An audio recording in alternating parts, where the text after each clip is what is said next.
में चुनावी शंखनाद हो चुका है और इस चुनावी लड़ाई में आम आदमी पार्टी लीड लेने की कोशिश में है, क्योंकि आम आदमी पार्टी ने दिल्ली चुनाव के लिए दूसरी लिस्ट जारी कर दी है। दूसरी लिस्ट में मनीष सिसोदिया की सीट बदल दी गई है। मनीष सिसोदिया अब परपरगंज के बजाय जंगपुरा से चुनाव लड़ेंगे। वहीं दिलीप पांडे का टिकट काट दिया गया है। अभी पार्टी में शामिल हुए ऑनलाइन गुरु अवध ओझा परपरगंज से चुनाव लड़ेंगे। राखी बिरलान की सीट बदलकर उन्हें मोदीपुर भेजा गया है। दूसरी लिस्ट में कुल 20 उम्मीदवारों के नाम हैं और इन सीटों पर सभी के सभी नए चेहरे चुनाव लड़ रहे हैं। खास बात यह है कि आपने कुल 13 विधायकों के टिकट काट दिए हैं, लेकिन अहम बात यह भी कि अवध ओझा को मनीष सिसोदिया वाली सीट मिली है। वैसे भी अवध ओझा ने पार्टी ज्वाइन करते ही कहा था कि वो केजरीवाल की सरकार में शिक्षा नीति पर काम करेंगे, यानी सिसोदिया की जगह लेने का दावा ओझा सर ने पहले ही ठोक दिया। अब जब उन्हें टिकट मिला तो उन्होंने सोशल साइट पर लिखा है कि शिक्षा सेवा का साधन है।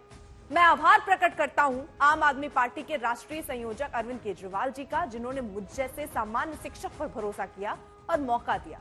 परपरगंज से सिसोदिया जी का शिक्षा संकल्प जारी रहेगा। भाई मनीष सिसोदिया जी का शिक्षा के प्रति अतुलनीय योगदान है। उनकी शिक्षा यात्रा को आगे बढ़ा सकूं, मैं अपना सब कुछ न्यौछावर करने को तैयार हूं।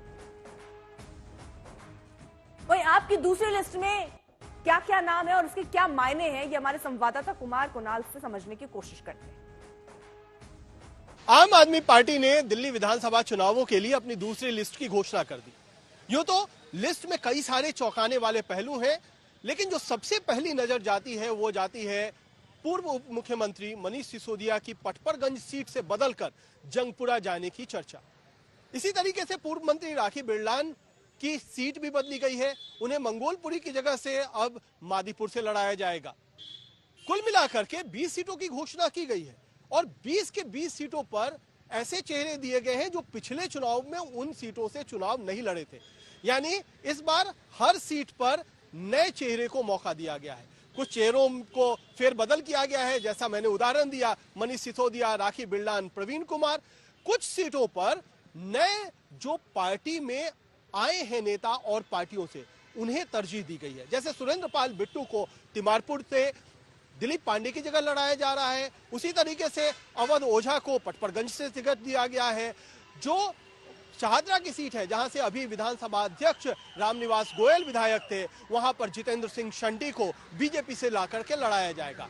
कई सारे एमसीडी के नेता हैं, उन्हें भी टिकट में तरजीह दी गई है। जैसे मुकेश गोयल जो पहले पुराने कांग्रेसी थे, अभी आम आदमी पार्टी के एमसीडी में सदन के नेता हैं, उन्हें आदर्श नगर से टिकट दिया गया है। इसी तरीके से कुलदीप कुमार को टिकट दिया गया है देवली से, और भी कई सारे काउंसलर्स हैं जिन्हें आगे बढ़ाया गया है। तो कोशिश ये की गई है अरविंद केजरीवाल की तरफ से कि एंटी इनकम्बेंसी का काट निकाला जाए।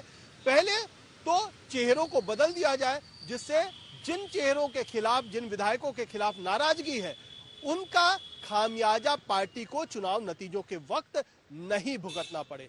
तो कुल मिलाकर 31 उम्मीदवारों की लिस्ट पहली और दूसरी सूची मिलाकर के आ चुकी है। यानी 40 से 45% उम्मीदवार आम आदमी पार्टी ने घोषित कर दिए हैं। कांग्रेस और बीजेपी अभी भी किसी भी उम्मीदवार का ऐलान नहीं की है। तो कोशिश अरविंद केजरीवाल की यहां भी कि उनसे इस मामले में आगे निकला जाए और तैयारी पहले शुरू कर दी जाए। कैमरामैन कृपाल सिंह के साथ कुमार कुणाल, दिल्ली आज तक। सवाल यह है कि आखिर आम आदमी पार्टी को मनीष सिसोदिया की सीट बदलने की जरूरत क्यों पड़ी? इसको जरा ग्राफिक्स के जरिए समझते हैं। सबसे पहले साल 2020 में हुए विधानसभा चुनाव पर अगर नजर डालें तो साल 2020 में परपरगंज से आम आदमी पार्टी ने मनीष सिसोदिया को उतारा। उनके सामने बीजेपी के रविंद्र सिंह नेगी थे।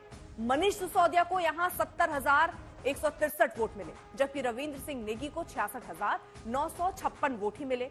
मनीष सिसोदिया महज यहां पर 3,207 वोट से जीते हैं। यानी ये कह सकते हैं कि सिसोदिया गिरते पड़ते जीते हैं, क्योंकि बात अगर 2015 के विधानसभा चुनाव की हो तो मनीष सिसोदिया के सामने बीजेपी विनोद कुमार बिन्नी चुनावी मैदान में उतरे थे और तब मनीष सिसोदिया को 75,477 वोट मिले थे और विनोद कुमार बिन्नी को महज 46,716 वोट मिले थे। तब सिसोदिया 28,761 वोट से जीते थे। तब उनकी जीत बहुत बड़ी थी, लेकिन अब हालात और माहौल दोनों पहले जैसे नहीं है। सिसोदिया पर शराब घोटाले के आरोप हैं और आम आदमी पार्टी नहीं चाहती कि उसका असर सिसोदिया की सीट पर हो, इसलिए नए चेहरे पर दांव खेला गया। मनीष सिसोदिया को पड़पड़गंज के बजाय जंगपुरा से चुनावी मैदान में उतारा गया तो बीजेपी ने सिसोदिया को धर लिया। सोशल साइट पर दिल्ली बीजेपी की ओर से एक पोस्टर जारी किया गया है। ये पोस्टर जो आप देख रहे हैं इसमें सिसोदिया को पड़पड़गंज का भगौड़ा कहा गया। ये पोस्टर देखिए जो बीजेपी की तरफ से जारी किया गया, जिसमें पड़पड़गंज का भगौड़ा मनीष सिसोदिया को कहा गया और शराब मंत्री तक बताया गया। जिस तरीके महिलाओं के लिए अलग शराब के ठेके खोले गए, युवाओं को नशे में झोंकने की कोशिश की गई, उसके बाद मनीष जी क्या सोचते हैं, किस तरीके वो जनता को फेस कर पाएंगे, किस तरीके क्षेत्र की महिलाओं को, युवाओं को वो फेस कर पाएंगे, किस तरीके वो जनता के बीच में जा पाएंगे। देखिए, अरविंद केजरीवाल और मनीष सिसोदिया का शिक्षा मॉडल पे उनका शराब मॉडल ज्यादा हावी है। बीजेपी ने सोशल साइट पर सिसोदिया का पोस्टर लगाया तो आम आदमी पार्टी के सांसद ने सोशल साइट पर तीखी टिप्पणी की। आप भी देखिए संजय सिंह ने लिखा क्या। एन से Narendra Modi, A equal to Amit Shah, G Gautam Adani, NAG ने देश को बर्बाद कर दिया है। आज संसद के दोनों सदनों में जॉर्ज सोरोस पर जमकर हंगामा हुआ।